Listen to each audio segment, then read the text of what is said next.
lost in the red woods. The trees were too tall, too red, too quiet. A young human girl named Lena stood alone in the heart of the alien forest. Her small figure looked even smaller under the blood-colored leaves that whispered like voices. She had crashed on this planet 3 days ago. No signal, no tools, no hope. She thought she was alone, until she heard the growl. Not just one, many. It came from behind the trees, deep, heavy breaths, claws scraping bark, scales brushing leaves. Lena froze. Her hand trembled on the small metal rod she had taken from the wreckage. It was no weapon, just a piece of scrap. But right now, it felt like her only friend. The growls became louder, closer. She turned slowly and saw them. 7 beasts, taller than tanks, with eyes like glowing suns. Their bodies were covered in dark green scales, but smoke drifted from their nostrils like they carried fire inside. Their wings folded behind them like shadows waiting to rise. Alien dragon beasts. And they had surrounded her. Lena didn't scream. She didn't run. She knew it would be pointless. One stepped closer. It opened its mouth. But instead of fire, it spoke. Not in words, not in sound, but in her mind. "Why are you here, little Fireheart?" Her heart slammed in her chest. The voice felt like thunder and wind at the same time. She answered without thinking. "My ship crashed. I didn't mean to come here." The dragons did not move. Then one of them, larger than the others, lowered its head until it was almost touching the ground. Its voice was older, slower. "No human has walked here in 1,000 moons, and the last one burned everything." Lena stepped back. Her foot slipped on her root, and she fell to one knee. She expected them to strike. Instead, the oldest beast sniffed the air. "But you are not like the others." Before she could respond, a strange sound cracked through the forest. A screech. Machine, not beast. The dragon beasts turned their heads at once. And then it happened. The impossible. They formed a circle around her, not to attack, but to protect. "Stay low," the old one said in her mind. "They are hunting you too." The metal beasts from the sky. Lena had never seen dragons before, not real ones, not like this. They were too big, too ancient, too knowing. They moved like they belonged to the planet, like they had grown from its soil and carried its storms in their bones. She crouched low in the grass, her breath shallow, as the massive dragon beasts formed a wall of muscle, scale, and silent fire around her. The air changed then. It wasn't just heavy, it was waiting. And in that pause between heartbeats, between the slow rise and fall of dragon lungs, something pierced the red sky above. A high-pitched whine grew louder and louder, until it screamed through the clouds like a blade tearing flesh. The dragons lifted their heads, their golden eyes tracking the noise. And then Lena saw them. Machines. Sharp-winged, black, cold. 3 of them, gliding across the forest like vultures with steel feathers. They weren't crashing. They were hunting. The old dragon spoke again, not with sound, but with thought that felt like ancient wind blowing through broken ruins. "They do not come for the forest. They come for you." Lena stared up at the ships. Her voice cracked. "How would they even know I survived?" A younger dragon, sleek and fast-looking, answered with a bitter edge. "Because they planted the tracker in your blood." She froze. "What?" The oldest dragon lowered his massive head beside her, his eye the size of her whole body. "Humans do not know what their leaders do in secret. You are not the first, just the first to make it this far." The skyship circled now, lasers scanning the trees, looking for heat signatures. The dragons didn't flinch. Their scales shimmered, and somehow, their bodies dimmed, blended into the forest like smoke dissolving in air. One by one, they disappeared. Lena reached out in panic. She didn't want to be alone, but the old dragon didn't leave. Instead, his voice echoed inside her again, softer this time. "They cannot see us unless we allow it. But you burned too bright. Lena looked down at her arms. They looked the same. Pale skin, bruises, dirt. But the dragon was right. The ships were slowing, turning, locking in. They had found her. With a roar that shook the treetops, the younger dragon burst from cover, flames ripping from its throat in a wide arc that slammed into the lidship. It spiraled in the air, engines screaming, fire trailing like blood. But two others held steady. They opened fire. The forest exploded around them. Trees shattered. Smoke rushed in. Light turned orange and painful. Lena ducked and covered her head, feeling heat crawl across her skin. But through the chaos, she felt a warmth wrap around her. Not fire. Not heat. Something else. The old dragon had curled his body around her like a shield. Fire hit his scales, but they did not burn. Lasers struck him, but they did not pierce. He held her in silence, the way a mountain holds the wind. And even as machines screamed and dragons roared, he spoke again, quieter than before. You are not here by mistake, Fireheart. The forest chose you.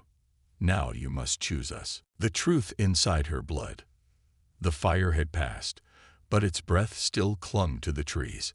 Black smoke curled upward, staining the red canopy, while ash floated like snow in a world that had forgotten cold. Lena sat curled beneath the great dragon's wing, her knees drawn to her chest, her eyes wide and unfocused. She had survived the crash. She had survived the hunt. But what haunted her now was not the fire or the ships. It was the dragon's voice. You burn too bright.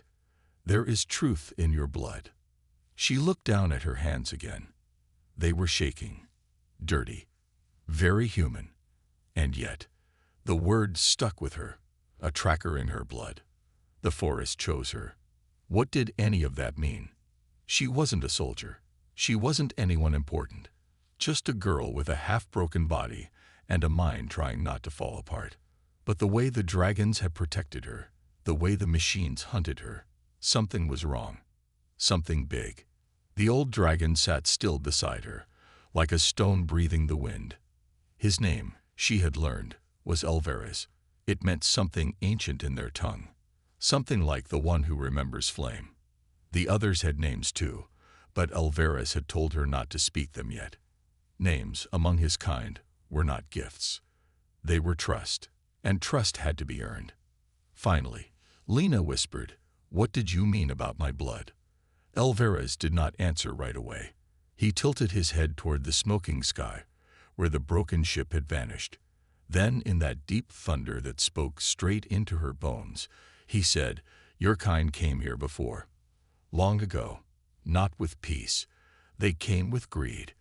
They spilled the sap of the great trees. They caged our young. And they tried to harvest what should never be touched." Lena swallowed. "I didn't know.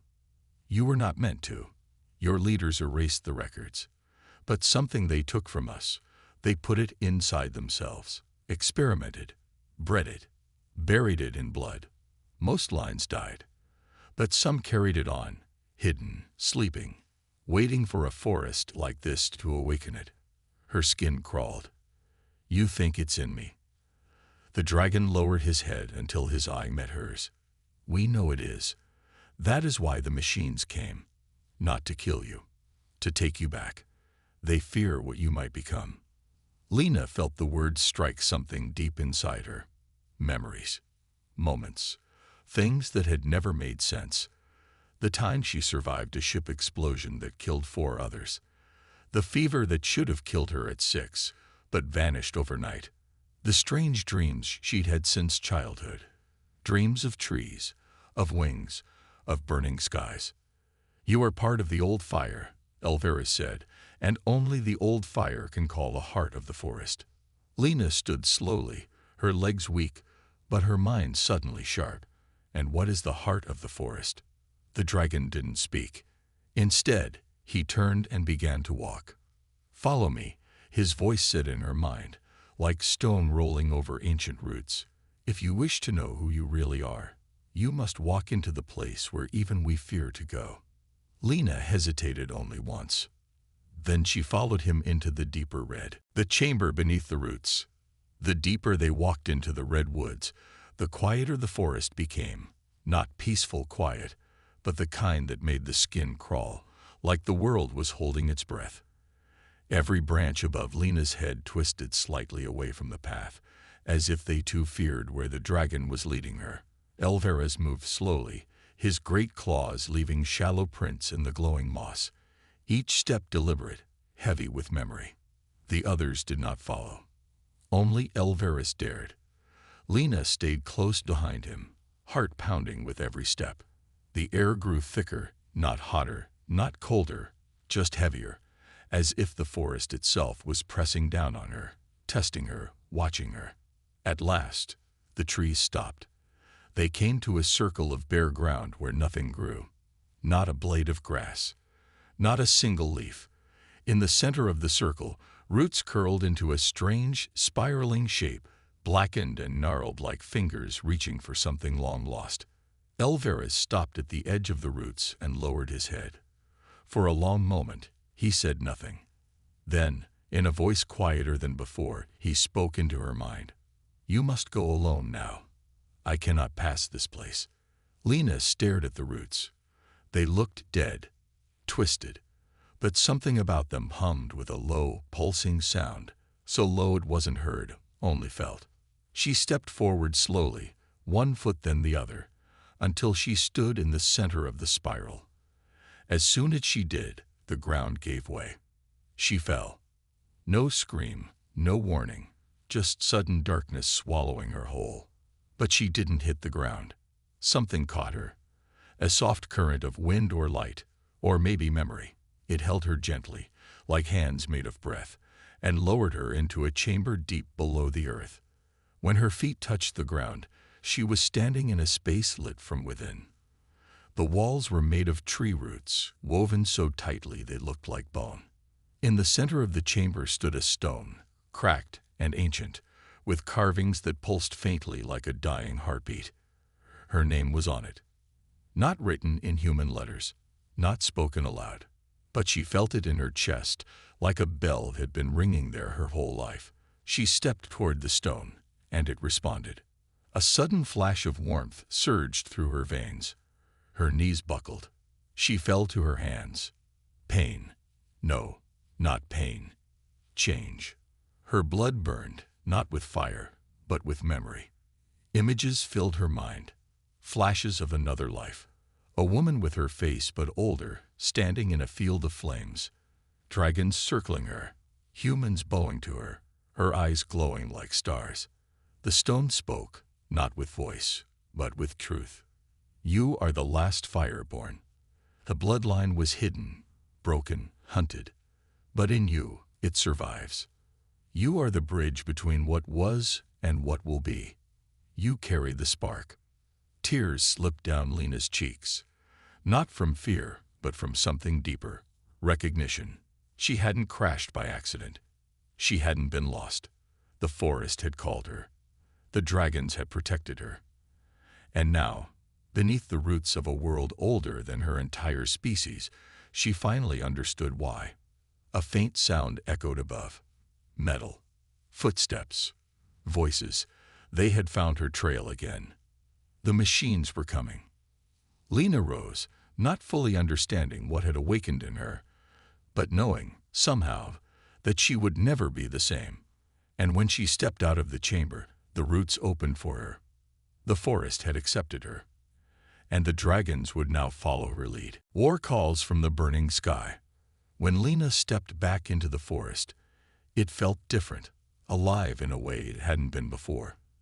The trees leaned toward her gently. The wind moved around her instead of against her, and every step she took was met with silence that was no longer empty, but sacred. Alvarez was still waiting at the edge of the spiral grove. When he saw her, his great head bowed low, not out of command or duty, but something older, recognition. "You have touched the stone," he said in her mind, and even though his voice was deep and rumbling, it held a strange softness now. She nodded. She didn't need to speak. She knew he could feel it. Something inside her had woken. Not a power exactly, not yet, but a weight, a presence, like the forest itself now pulsed through her veins. Then came the sound, distant at first, like thunder without clouds. But it was not thunder. The sky cracked open. Dozens of ships tore through the clouds, black and sharp and burning at the edges. They came not to search, not to hunt, but to destroy. Fire lit up the heavens, missiles like teeth falling from the mouths of metal beasts. Whole trees were ripped from the ground. The forest screamed, not in sound, but through the earth, through the wind, through the hearts of those who had lived here for generations. It was not just an invasion. It was a purge. Lena turned to Alvarez, her hands trembling. Why now? Why this much force? His eyes narrowed. Because you returned alive. And because the spark is waking. They know now, and they are afraid. She watched the sky as more ships descended, dropping soldiers in armored suits that glowed with red energy. They moved in perfect lines, no hesitation, no voice, just cold purpose. They carried weapons shaped like spears, but powered by stolen technology. Lena could feel it. The same energy that hummed inside the stone chamber now echoed faintly in the soldiers' weapons. They had taken pieces of the forest long ago, and now they were using its power against it. A younger dragon, Vaxer, the restless one, landed beside them with a furious roar. They bring scorched justice, he growled. They want to erase us again. Lena clenched her fists. Something in her blood pulsed, warm and rising. Not rage, but resolve. Then we don't run. We fight. Vaxer let out a snort of steam. With what army? And then the forest answered. Roots rose from the ground like hands. The trees swayed in rhythm. Animals with glowing eyes appeared at the edges, watching. And in the shadows between trunks, more dragons emerged, silent, winged, their scales painted with old scars and stories. Alvarez looked down at her, the forest light glowing in his eyes. You are not just fireborn. You are forest called. Now call it to rise. Lena closed her eyes. And for the first time, she reached inward, not to her fear, not to her memories, but to that small burning thread inside her chest. The spark. She didn't know what to say, but her blood did. Her bones did. And so she whispered without sound, and the earth heard her. Flames danced on her skin, but they did not burn. The dragons raised their wings. The forest stirred, and above them, the enemy began to fall. The awakening storm. The sky was no longer blue. It had turned into a swirling battlefield of fire and smoke, broken only by flashes of strange light and the black shapes of machines diving toward the forest like vultures falling on the wounded. Lena stood at the edge of the red woods, her feet pressed into soil that pulsed like a living thing. Around her, the dragons gathered, silent, waiting, not out of fear, but respect. They could feel what was building inside her, something not born of war or hate, but of a bond deeper than blood. She was no longer just human. She was something else now, something shaped by roots and flame, memory and earth, and she had been chosen. The first wave of soldiers hit the forest line hard. Armored and fast, they fired without hesitation, their weapons crackling with stolen energy. Energy that belonged to the trees, the soil, the ancient life of this world. But the forest fought back.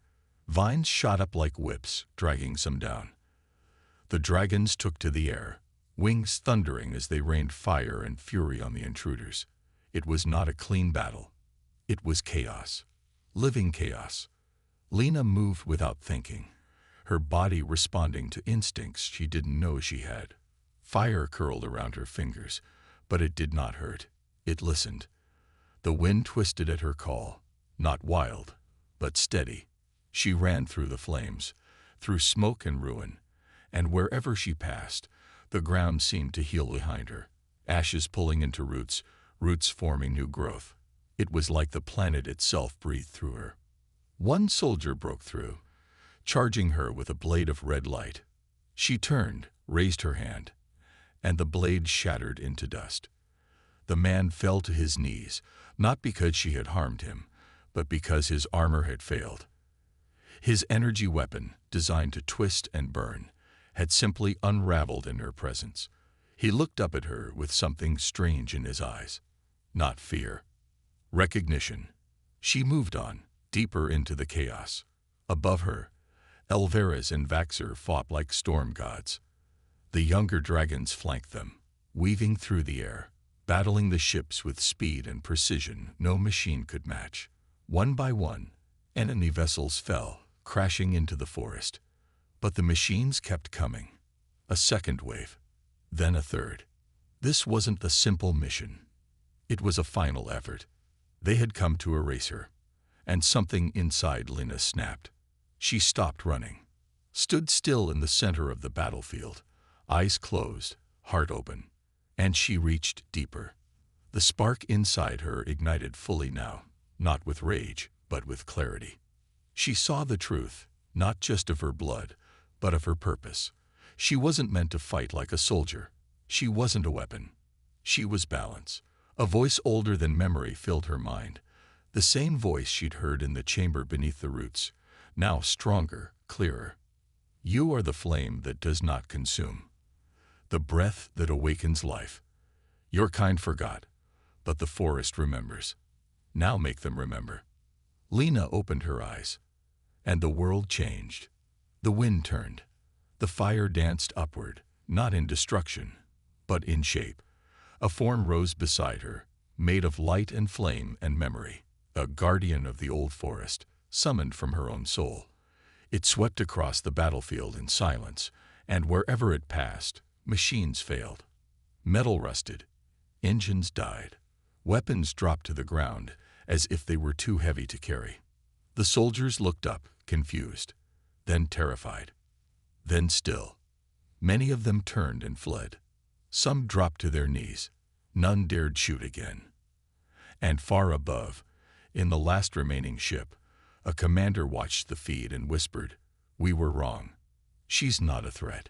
She's the answer." Lena stood beneath the blood-red trees, fire burning softly in her hands, the forest alive at her back, the dragons circling overhead. And for the first time in 1,000 moons, silence fell. Not from fear, from awe. The last ember of war. The battlefield had gone still, but the silence wasn't empty. It pulsed with something raw and sacred. The forest held its breath. Ash drifted down like soft gray snow, falling on the heads of the broken machines and wounded dragons.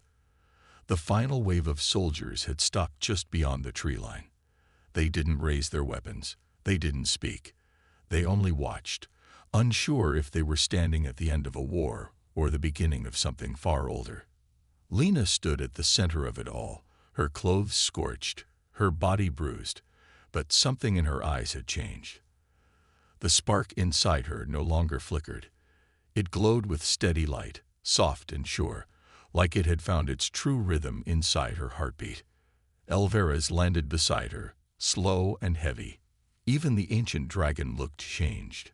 His scales were blackened with smoke, his wings torn in places, but his eyes, those deep burning eyes, were filled with something that hadn't lived there for centuries. Peace. He lowered his head and whispered, not with his voice, but with the wind between their minds.